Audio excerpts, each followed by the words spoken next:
Oke, selamat pagi para mahasiswa semua. Pagi hari ini kita akan mulai dengan sesi Prof. Zubairi Jurban tentang HIV dan AIDS update. Sebelumnya kita telah mempelajari modul yang dari KPA, jadi nanti kalau ada pertanyaan bisa ditanyakan ke Prof. Zubairi supaya lebih jelas hal-hal yang masih ada ditanyakan. Dan kemudian untuk para mahasiswa ada pekerjaan rumah yang harus dikerjakan, mohon segera dikumpulkan. Tanggal 29 Maret terakhir. Oke, kalau kita akan segera mulai, silahkan Prof. Zubairi. Selamat pagi. Ini lokasinya di mana saja Pak Irwan? Oke. Iya, ini ada dari Sumatera Utara, ada sampai dengan Papua. Ada beberapa, ada banyak lokasi, Prof. Zubairi. Terima kasih. Baiklah, kita mulai, saudara-saudara dari seluruh Nusantara, untuk membahas mengenai update mengenai HIV/AIDS ini. Kita akan mulai dengan mengenai besaran masalah. Sebagian mungkin sudah dibahas pada kesempatan yang lalu. Besaran masalah di Indonesia ini kalau kita baca di media kelihatannya hanya sedikit sekali. Jadi, namun mohon slide. Besaran masalah ini bisa dikatakan terdiri dari beberapa hal mengenai yang terdiagnosis ada berapa, yang diobati ada berapa, yang dan estimasinya. Jadi yang penting itu karena data yang terlapor itu amat underdiagnosed, jadi jumlah yang terdiagnosis jauh lebih rendah dari yang sebetulnya ada di lapangan. Jadi dari mohon slide berikut. Ya, di Indonesia estimasinya 333.200, namun itu pun 3 tahun yang lalu yang terdiagnosis sekarang masih kurang dari 30%.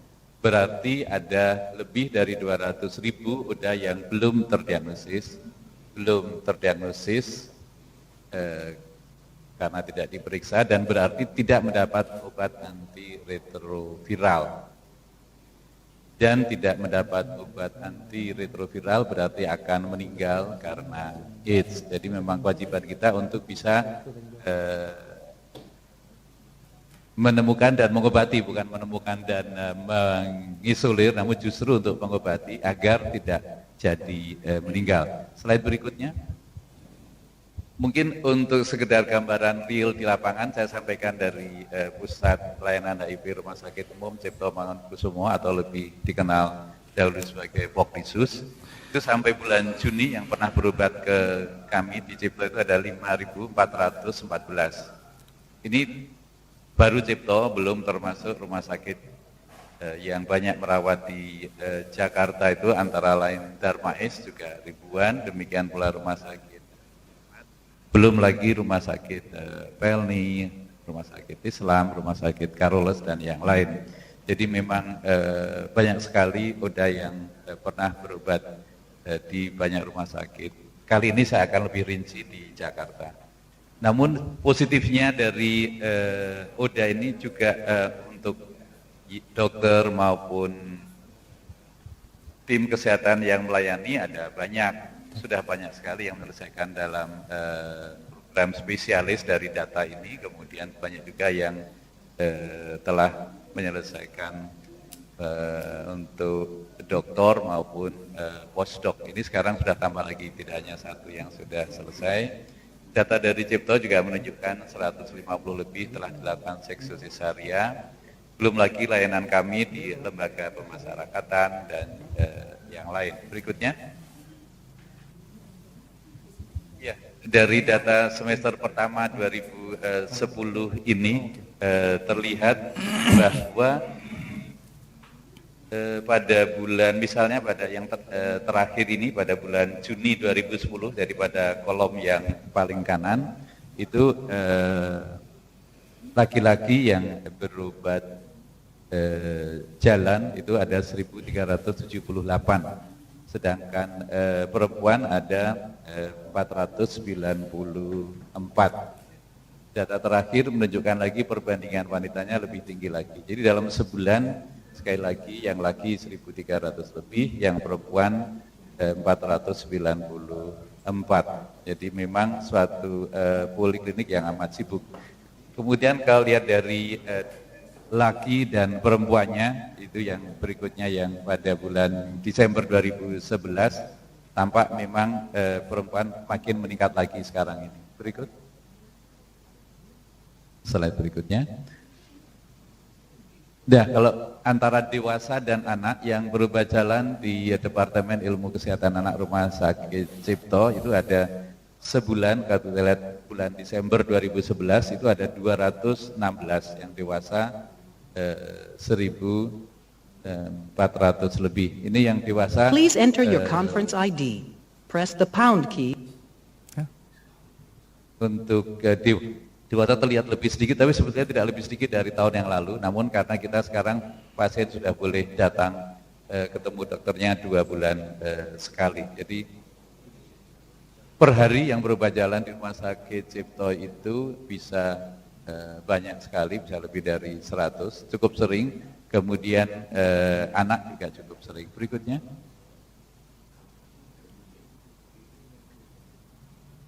Iya, jadi ini kalau kunjungan per tahun, tahun 2011 itu kunjungannya 27.473 kunjungan. Berikut.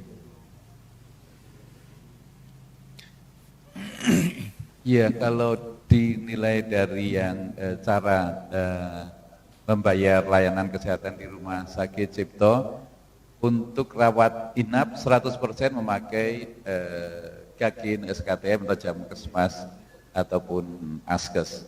Namun untuk yang berubah jalan, rupanya teman-teman ODA, orang dengan HIV ini lebih senang membayar dalam bentuk tunai. Mungkin pengurusannya lebih sulit daripada yang kita bayangkan.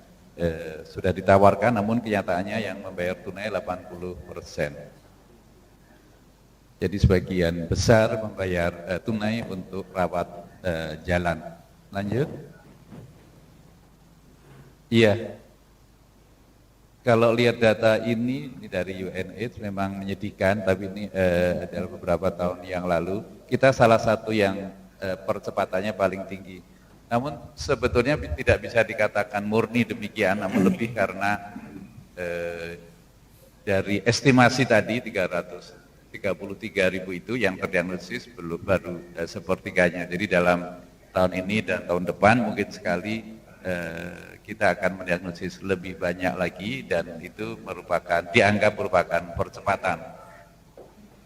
Kalau lihat dari jumlah, tidak benar. Di jumlah kita jauh lebih rendah dari di Thailand misalnya. Di Thailand saat ini sudah lebih dari 600.000 yang terdiagnosis dan sebagian besar diobati. Yang kita yang terdiagnosis baru kurang dari 100.000.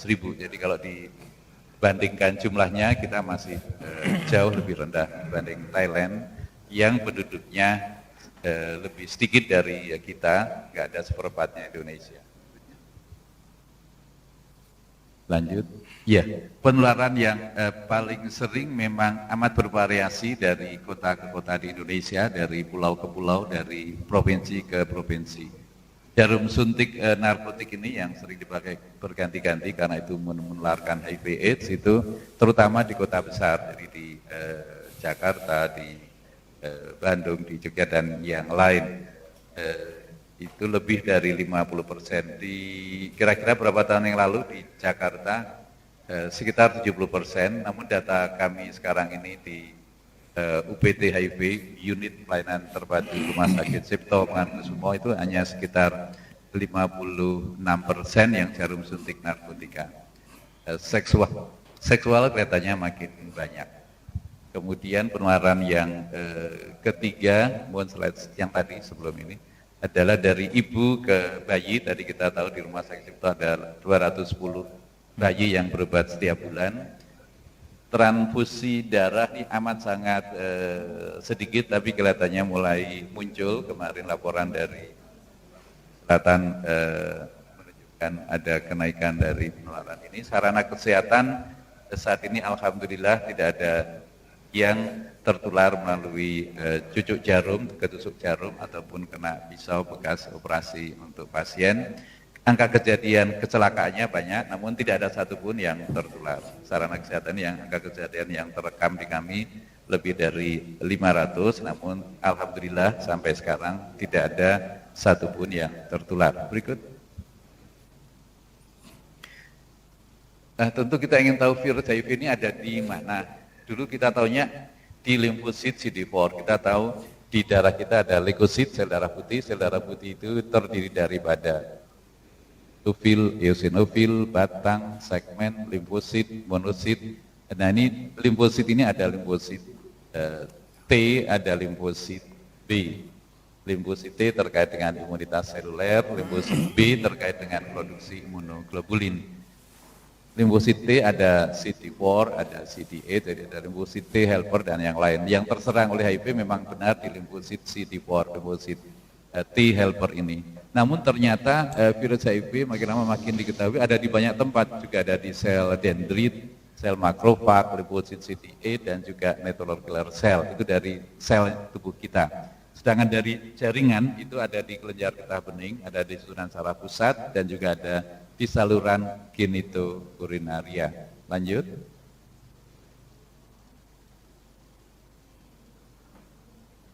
Berikutnya, ya ini kita sekedar mengingat kembali leukosit terlihat basofil, eosinofil, batang, segmen, limfosit, monosit. Berikutnya.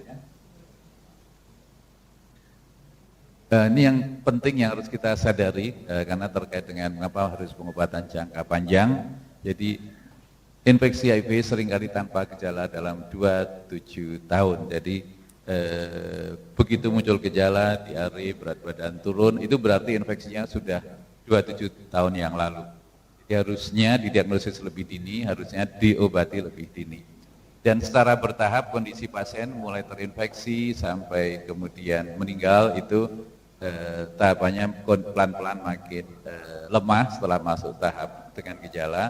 Namun sebetulnya sewaktu tanpa gejala itu sebetulnya di dalam tubuh ODA itu virus terus bereplikasi dan sistem kekebalan terus berusaha untuk mengurangi jumlah virus. Nah, dinamika antara kekebalan tubuh ODA dengan jumlah virus yang bereplikasi ini memang selalu berakhir dengan kemenangan virus sehingga makin lama kekebalan tubuh turun sesuai dengan berkurangnya CD4 yang secara bertahap turun. Kemudian mudah terserang berbagai penyakit akibat kekebalan tubuh yang turun. Mulai dari kandidiasis, kemudian toksoplasma di otak, kripto di otak, sitomegalovirus di retina mata, kemudian kanker kapusi dan yang banyak sekali adalah TBC.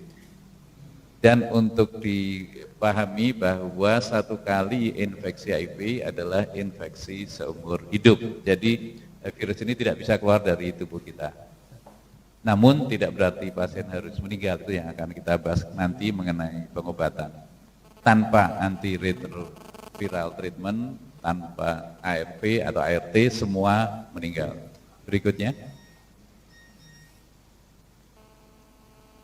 Ini gejala awal tanpa gejala 27 tahun, kemudian pada tahap lanjut gejalanya adalah panas lama, batuk, sesak, diare, berat badan turun, sariawan, seringkali juga dengan kejang karena toksoplasma otak dan kesadaran menurun. Jadi kalau kesadaran menurun yang harus diperhatikan ada 3, bisa tokso, bisa kripto dan juga bisa TBC otak. Lanjut. Nah ini mengenai staging saya tidak akan bahas lebih lanjut, sekilas saja nanti slide-nya. Pada prinsipnya dibagi infeksi primer dan stadium klinik 1, 2, 3. Infeksi primer itu artinya begitu masuk ke tubuh ODA timbul dinamika di situ yang dimana pasien rata-rata asimptomatik, namun ada juga yang mempunyai sindroma retroviral akut, artinya pasien begitu terinfeksi, nggak lama kemudian ada demam, meriang, persis seperti sakit batuk pilek flu gitu ya. Namun kemudian akan hilang sendiri gejalanya. Kemudian setelah itu baru masuk stadium klinik 1, di mana stadium ini berarti tanpa gejala, cukup lama. Mohon slide sebelumnya. Mau disebut dengan slide sebelumnya, tolong balik slide sebelumnya. Ya, kemudian stadium klinik 2 itu dengan berat badan mulai turun sedikit, dengan seringkali infeksi, kemudian kadang-kadang timbul herpes zoster dan yang lain. Slide ini nanti bisa saudara pelajari sendiri rinciannya, ada cukup banyak penyakit yang akan dibahas pada stadium klinik 3 berikutnya. Di stadium klinik 3 ini gejalanya berat badannya makin turun drastis, kemudian ada diare, kemudian ada panas, hilang timbul biasanya di atas 37,6, kemudian ada sariawan, baik sariawan di mulut, kemudian berikutnya akan masuk ke sariawan di usofagus. Lanjut.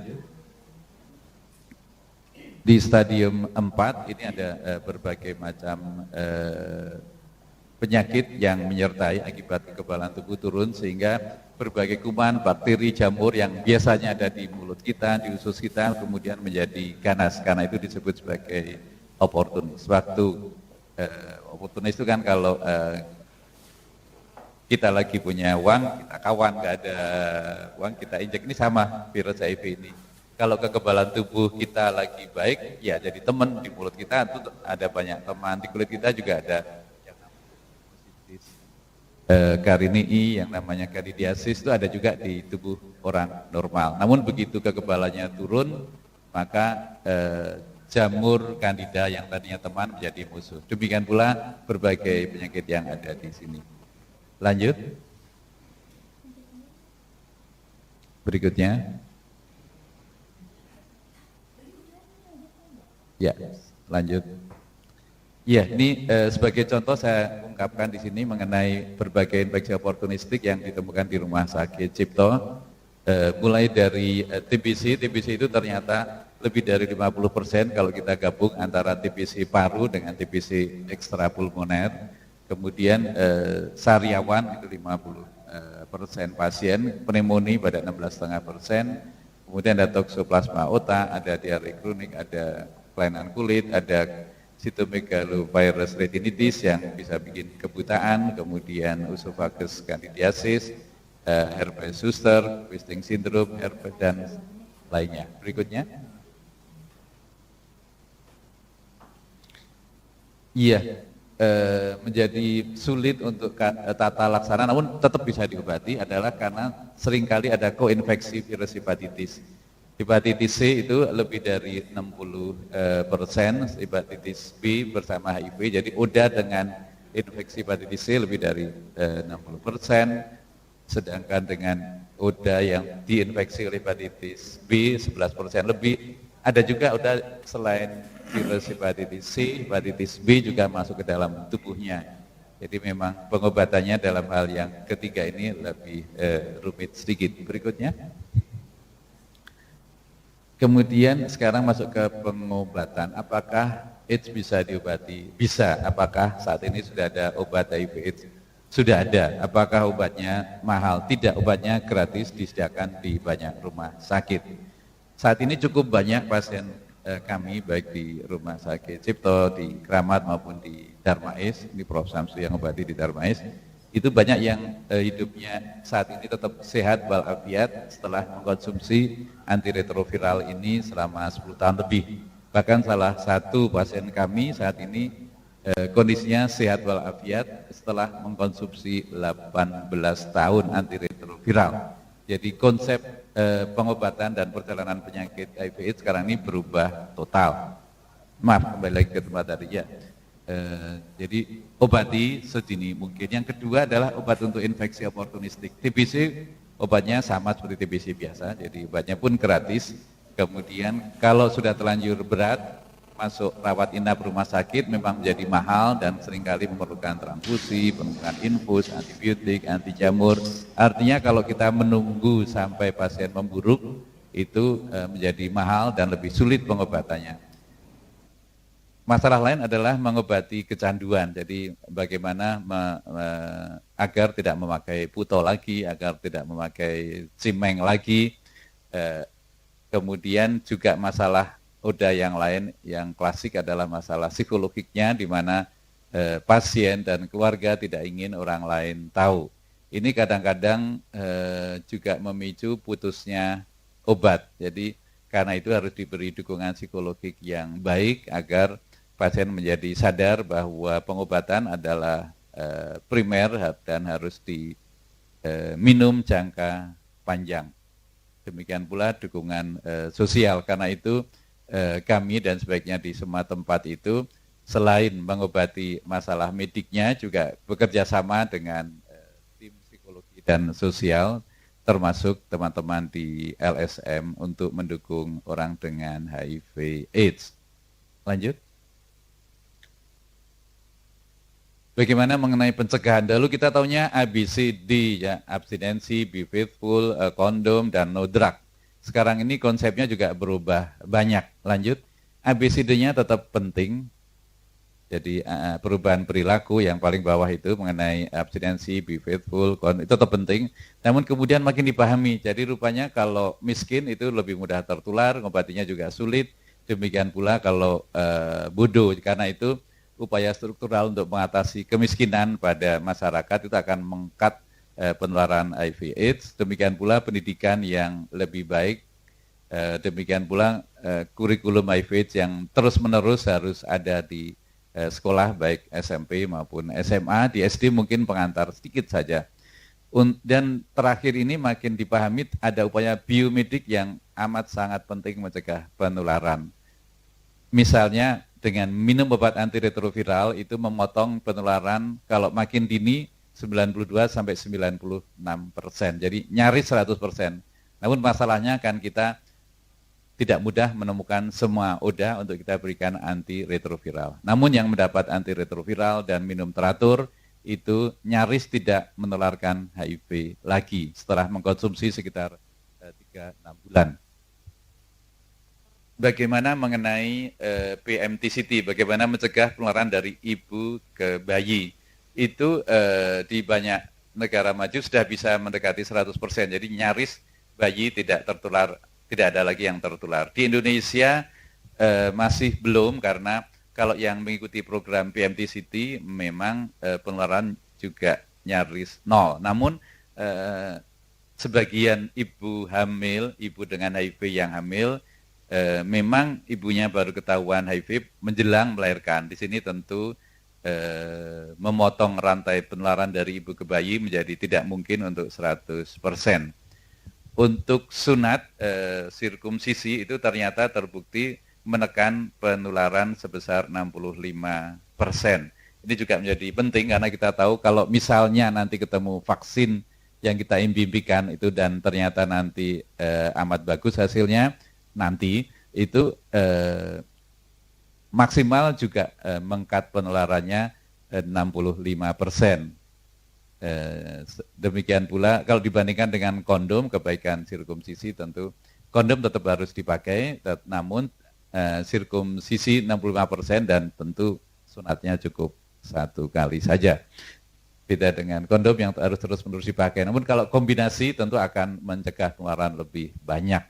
Saat ini di banyak negara ada jelly tenofovir yang dimasukkan intravagina sebelum melakukan hubungan seksual. Ini bisa memotong rantai penularan 39%. Kondom kita tahu amat sangat efektif mencegah penularan kalau terus-menerus dipakai, tidak lupa. Dan kalau kita lihat dari data keluarga berencana bisa menekan rantai penularan sampai sekitar 80%. Pengobatan penyakit menular seksual juga amat sangat penting karena kalau ada sifilis, ada gonoru, ada penyakit menular seksual yang lain, maka penularannya menjadi lebih mudah. Karena itu mengobati penyakit menular seksual menjadi mutlak harus kita kerjakan. Yang saat ini kelihatannya belum menjadi perhatian banyak karena setiap kali kita bikin survei ternyata PMS ini prevalensinya masih tinggi sekali di kalangan pekerja seks komersil maupun di beberapa kelompok dari masyarakat posisi kunci. Berikutnya. Ya, saat ini makin banyak bukti penelitian yang cukup besar kita di kedokteran ini selalu berpegang pada evidence-based medicine, di mana kita mendapatkan data-data yang valid dari penelitian dengan desain penelitian yang baik dan yang recent, yang baru. Ini data penelitian yang terbaru menunjukkan bahwa ODA minum ART-ARV mengurangi angka penularan nyaris 100%. Berikut, ini data pertama adalah bukti penelitian yang 2010 dari Tibora dan yang lain diterbit di Lancet. Ini menunjukkan bahwa ODA yang minum ARV mengurangi penularan ke pasangan heteroseksualnya sebanyak 92%. Berikutnya, jadi treatment is prevention. Kemudian kalau Anda baca berikutnya, ini juga mendukung bahwa penularan melalui seksual itu amat sangat dikurangi dengan sirkumsisi, dengan sunat. Berikutnya 65%. Slide berikutnya, ini mengenai obat apa yang perlu dipakai. Obatnya sederhana, kelompok, nanti bisa dibagi kelompok kiri, kelompok tengah, kelompok kanan. Kelompok kiri ini nggak ada hubungan dengan komunis. Ini zidofudin atau tenofovir atau stafudin. Tolong slide sekali lagi, tekan slide berikut. Nah, sebelah kiri ada 3 pilihan, zidofudin, stafudin atau teno. Sedangkan yang di tengah lamivudin atau emtricitabin. Sedangkan paling kanan adalah nevirapin atau efavirenz. Jadi obat yang diberikan adalah ambil satu di kiri, satu di tengah, satu di kanan. Yang paling sering dipakai adalah zidofudin plus lamivudin plus nevirapin. Itu zidofudin dan lamivudin namanya duviral, digabung jadi satu tablet. Sedangkan nevirapin itu kita harus memulai dosis rendah karena bisa alergi. Sehari 1, setelah 2 minggu tidak ada alergi yang berat, kita naikkan menjadi 2 kali 1 untuk jangka panjang. Kalau nevirapin alergi bisa diganti dengan efavirenz. Demikian pula sebaliknya, kalau lagi hamil, efavirenz ini tidak boleh diberikan pada semester pertama, berikanlah nevirapin. Untuk yang paling kiri, WHO saat ini menganjurkan agar stafudin ditarik dari peredaran karena efek sampingnya. Namun efek samping yang kami amati dari penelitian-penelitian di Rumah Sakit Cipto menunjukkan bahwa stafudin sebetulnya masih bisa dipakai karena efek sampingnya hanya pada 1-2 amat sangat sedikit. Untuk yang berat, artinya yang sampai tidak bisa jalan itu saya hanya mendapatkan 2 pasien dan begitu di stop diganti, kemudian pasien bisa aktif berjalan lagi. Zidofudin efek sampingnya anemi, jadi kalau anemi bisa diganti stafudin atau tenofovir. Stafudin efek sampingnya ke arah otot, ke arah kaki dan ke arah lemak. Kalau ada efek samping yang berat, kita bisa ganti dengan tenofovir atau zidofudin. Lamivudin paling banyak dipakai, emtricitabin masih ada terbatas, jadi pakailah yang di tengah itu lamivudin, yang kanan tadi sudah dibahas, nevi atau eva. Berikutnya, jadi pengobatan tidak sulit karena obat antiretroviralnya terbatas, jadi pilihannya itu lini 1, lini kedua tidak kita bahas dulu kali ini. Kemudian penelitian yang terakhir yang amat recent, tahun 2011 ini amat sangat mencengangkan. Penelitian di 9 negara dari Amerika Serikat, Botswana, Brazil, India, Kenya, Malawi, kemudian Afrika Selatan, Thailand, dan Zimbabwe ini menunjukkan bahwa yang diteliti lebih dari 1.700 pasangan. Jadi penelitian yang besar dan sebagian besar, 97% adalah pasangan heteroseksual. Hasilnya sebagai berikut. Jadi dibagi 2 kelompok. Kelompok pertama segera diminum ARV setelah diketahui infeksi HIV. Kelompok kedua ARV, ketiga CD4 sudah turun sama seperti sekarang ini. Hasil penelitian ternyata kalau segera diobati setelah diketahui terinfeksi HIV itu menekan penularan 96%. Sedangkan kalau pada kelompok 2 yang mulai ARV ketiga CD4-nya sudah turun kurang dari 250, terjadi penularan pada 27. Jadi 1:27. Dan ini dihitung mencegah penularan 96%. Jadi memang benar sekali treatment is prevention dan amat sangat efektif. Lanjut. Karena